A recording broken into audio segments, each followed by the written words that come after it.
Hello everyone, welcome back to my another new mini blog.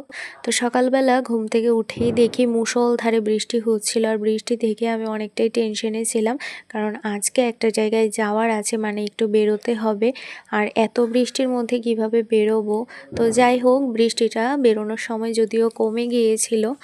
তো এখানে আমার সব র্যাবিটগুলো আছে, আর সকালবেলা ঘুম থেকে উঠেই আমার প্রথম কাজ হচ্ছে র্যাবিটগুলোকে ওদের খাবার দেওয়া।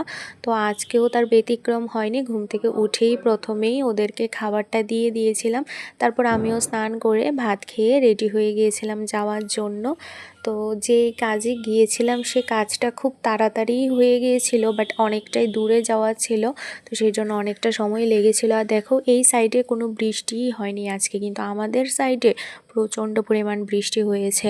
যাই হোক, কাজটা খুব ভালোভাবেই মিটে গিয়েছিল। তো তারপর চলে আসছিলাম বাড়িতে। আর বাড়িতে আসার সময় আমাদের প্রত্যেকেরই একটু খিদে পাচ্ছিল, কারণ অনেকটা দূরের জার্নি ছিল। তো সেই জন্য আমরা কিছু টিফিন করে নিয়েছিলাম, আর এখানে আমি খাচ্ছিলাম হজমালা, যেটা আমার খুবই ফেভারিট। আর আমরা যেখানে টিফিন করেছিলাম তার ঠিক পাশেই এই কৃষ্ণচূড়ার গাছটা ছিল। তো ভাই আমাকে দুটো ফুল এনে দিয়েছে।